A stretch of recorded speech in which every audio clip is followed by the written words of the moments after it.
Le scénario, la mise en scène, les environnements, les cadrages, tout doit être dans un style fantastique. Michael recherche donc des modèles pour créer le personnage principal du film. Il ne s'agit pas de faire du naturel, mais plutôt de maîtriser les détails graphiques. Donc lui, ce serait le grand-père du prophète, le gentil de l'histoire. Et donc voilà, on va chercher d'abord un style, parce que ça c'est pas encore défini. Donc on va voir quel style on va utiliser pour, comme caractère design. Il y a plusieurs styles, il y a le réaliste, il y a le semi-réaliste, il y a plusieurs choses différentes. Réaliste, mais pas réel. La 3D est aussi l'outil du rêve. Pour autant, Abdullah a fait vérifier son scénario par des historiens de l'islam. Il y a deux historiens, des gens qui s'occupent de l'histoire, la correction de l'histoire. L'un d'eux, c'est quelqu'un qui est très près de l'école Azhar, enfin Jamiat Azhar, c'est lui qui nous a donné vraiment de la bonne correction par rapport à ça. À l'époque, il n'y avait pas d'islam, donc au départ, ils ont parlé par rapport au grand-père du prophète. Est-ce qu'on le montre? Parce que c'est lui le clé de film, pratiquement. Est-ce qu'on le montre, est-ce qu'on ne le montre pas? Mais finalement, ils ont décidé qu'on peut le montrer parce que c'est connu, les gens qu'on ne doit pas montrer. Un défi sur le fond comme sur la forme. Légende de l'éléphant en est encore au stade des plans de maquette. Heureux présage, l'un des illustrateurs du film a vu ses travaux publiés dans un magazine international de référence.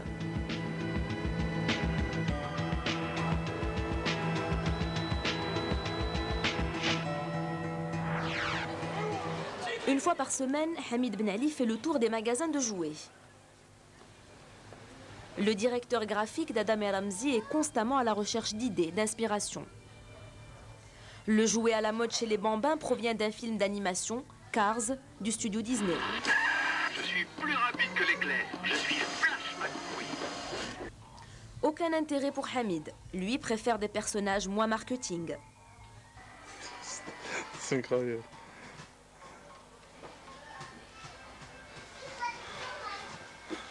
C'est grave. Je suis un grand enfant. Dans l'esprit. J'adore tout ça. En fait, normalement, c'est nous qui jouons avec les jouets. En fait. Quand tu achètes un jouet pour enfant, pour ton enfant par exemple, c'est toi qui vas le remettre en place, c'est toi qui vas le tester. Tu vois? C'est toujours cette nostalgie de l'enfance, les petits jouets et tout. Et maintenant, on crée pour les enfants.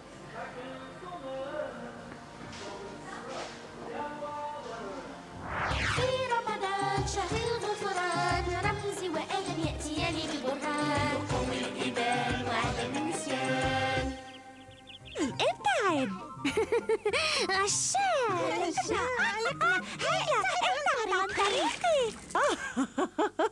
لا تتحرك، سأحضر لكم الصابون. جدتي. Un service de 30 personnes est dédié à la fabrication du dessin animé. Hamid dirige le volet graphique. Alors la première scène, pour faire la modélisation. Il y a le prof ou le mec qui se la pète. Le mec qui se la pète. Ouais,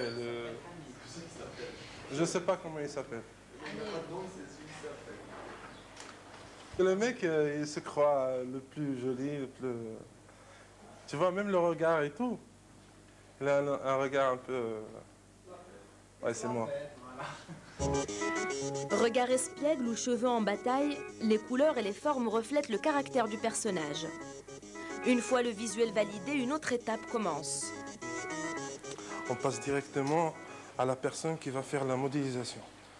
Cette personne, c'est elle qui va travailler sur le logiciel 3D à base de mes dessins. Ensuite, il faut donner une texture au personnage, puis il faudra l'animer. Le rigging et le blend shape. C'est tout ce qui est expression du visage, comment on va l'animer pour qu'il commence à parler et tout. Alors on fait comme un squelette humain, où il y a des contrôleurs. Ces contrôleurs, ça nous permet de le faire bouger et mettre des positions, par exemple. Entre art et technologie, la 3D a été boostée par des logiciels comme Maya ou 3D Max. Mais le plus dur est de rendre les émotions des personnages virtuels. Prenez par exemple une simple boule, va faire bouger la boule, pof, pof, pof. On dit bon, elle bouge. Le problème, c'est que nous, on a des personnages entiers et Il est impossible, personne autour de nous ne peut marcher, bouger, parler sans avoir une expression, sans donner quelque chose. Un jour on sera nerveux, un jour on sera pas nerveux. Ici, c'est assez flagrant. Tous les personnages, ils ont leur temps de parole, leurs choses à dire. Et dans ce sens-là, il faut qu'on ressente particulièrement ce qu'ils ont au fond d'eux, pas Leur vraiment ce qu'ils ont. personnalité. Leur personnalité et ce qui est leur sensation au moment où on est. C'est clair et net. C'est de loin le plus dur. Raoul a du pain sur la planche. Le diffuseur a commandé une deuxième saison d'Adam et Ramzy qui comporte une dizaine de nouveaux personnages.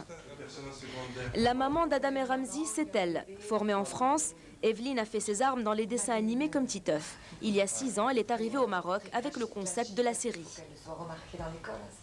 J'ai eu l'idée de faire, normalement c'était Ram et Adam, Ramadan. Et donc on a transformé en Ramzy et Adam, cette petite histoire de famille avec ces deux jumeaux, pour que ce soit un programme qui ne soit pas forcément axé sur la religion et sur Ramadan, mais qui mette quand même en valeur. L'an dernier, Evelyne écrivait les scénarios des épisodes, puis les faisait interpréter en arabe. Cette année, ce sont des scénaristes marocains qui écrivent en arabe. Evelyne valide leurs textes en les adaptant à une ligne éditoriale qui n'est pas la sienne. Alors Adam, il dit, alors Ramzy, il ferme les fenêtres. Donc on va essayer de changer ça en indien. Voilà, le problème Voilà. c'est que par rapport à la chaîne, on est obligé de ne pas approcher les enfants de la fenêtre. Donc là, je le note comme ça et je te mettrai la rectification après. Donc si on met que Ramzy ferme la fenêtre, c'est trop dangereux et on ne va pas pouvoir... voilà. Pas question pour les jumeaux vedettes de descendre les escaliers, encore moins de marcher dans la rue pour aller à l'école. Al Jazeera Children diffuse pour les moins de 7 ans et impose des règles de protection extrêmes. L'année dernière, on avait écrit un épisode sur le voleur. Et le chat devait... Il y avait un chat, en fait, c'était le chat qui était un voleur. Il devait rentrer dans la maison. Et ils m'ont interdit de faire entrer un animal dans la maison pendant le mois de Ramadan. Donc la scène a été censurée. Certains créatifs ici viennent d'un milieu très proche, celui du jeu vidéo.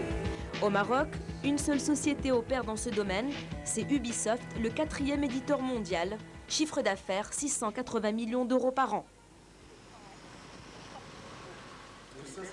Ce lapin est une star dans la filiale marocaine. C'est un personnage du jeu Rayman et les lapins crétins. La moitié du staff lui est dédiée. L'autre moitié développe une autre étoile du divertissement numérique, Prince of Persia. Rayman, c'est 20 millions d'exemplaires vendus dans le monde. Brahim est concepteur, il établit les règles du jeu et les aventures des personnages. C'est un passionné. C'est une histoire qui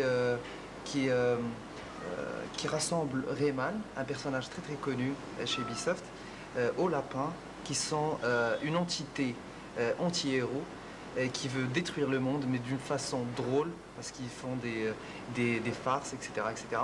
Et donc Rayman doit les empêcher de faire leurs farces. Et les lapins sont un petit peu des êtres qui matérialisent ce côté drôle des humains, ce côté absurde, ce côté transgressif. La priorité d'un concepteur de jeux vidéo, c'est d'accrocher le joueur. Brahim crée le storyboard, les croquis. Ensuite, ils sont modélisés puis animés par un bataillon de graphistes, animateurs et programmeurs.